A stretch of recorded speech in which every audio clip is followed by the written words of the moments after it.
Nas conversações.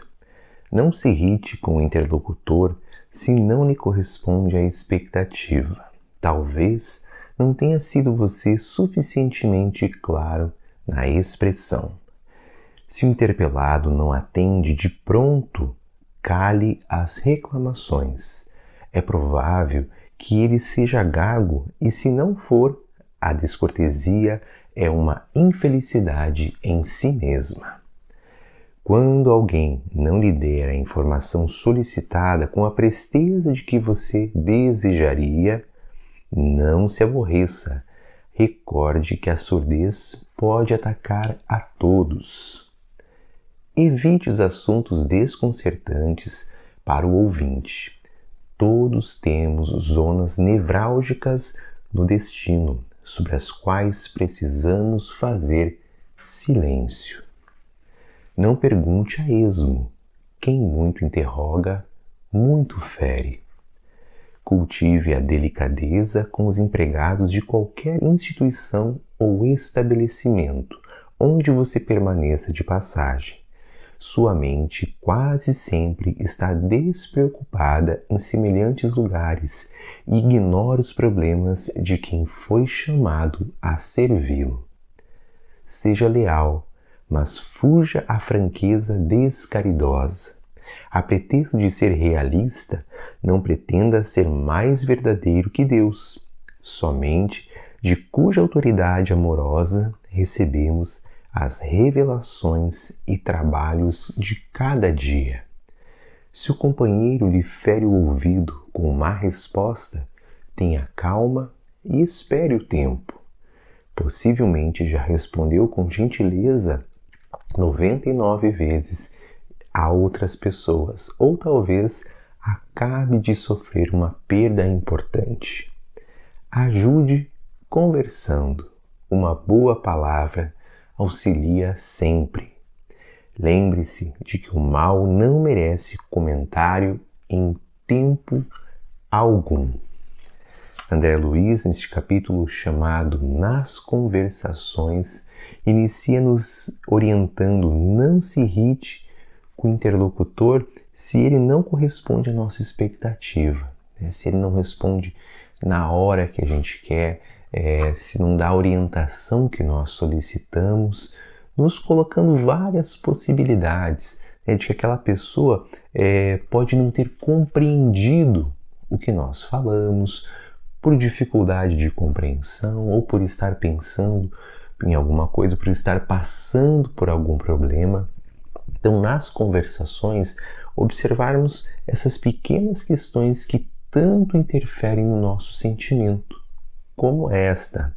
Outro exemplo que ele nos dá é se a pessoa não atende de pronto, se ela não consegue se expressar, ele nos dizendo que pode ser que a pessoa tenha até uma dificuldade na fala, ou na própria compreensão, e nós nos irritarmos com isso, nós acabamos perdendo a oportunidade de acolher alguém que tem uma dificuldade ou de repetir uma lição, de amparar aquele que está ainda desenvolvendo algumas questões que nós já desenvolvemos um pouquinho mais.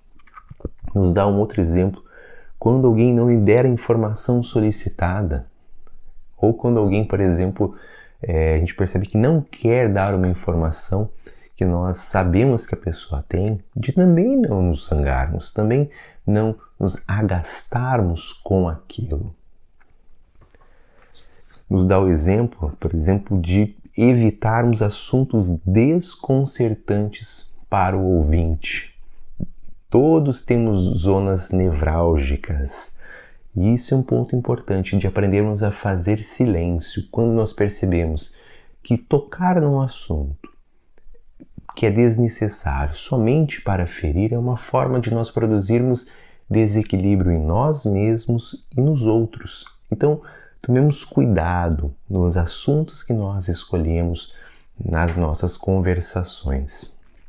Não fazer perguntas a esmo, ficar interrogando o outro por curiosidade simplesmente, não tendo interesse genuíno na vida do outro.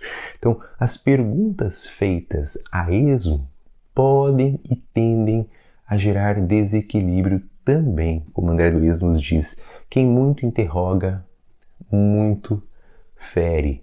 Então tomemos cuidado, né, quando estamos conversando com alguém, porque muitas das nossas perguntas são por simples curiosidade e não por um interesse verdadeiro. Então observemos o quanto que nós perguntamos e que tipo de pergunta fazemos quando interagimos. Cultive a delicadeza com os empregados, né, de qualquer estabelecimento onde você se hospede. E aqui vale para qualquer local onde nós somos servidos, né, num restaurante, num hotel, ou em qualquer lugar que a gente frequente, para nós sermos gentis com aqueles que nos servem. Porque por mais que seja a obrigação do trabalhador, né, servir ali na sua função aos hóspedes, aqueles que vêm até ao restaurante, por exemplo, é nossa obrigação como cristãos também servir a estes irmãos, né? Porque podemos, quando não somos nós que estamos lá trabalhando, servindo no trabalho, né, o trabalho comum aqui na Terra, como que nós gostaríamos de ser tratados se nós estivéssemos nesta posição?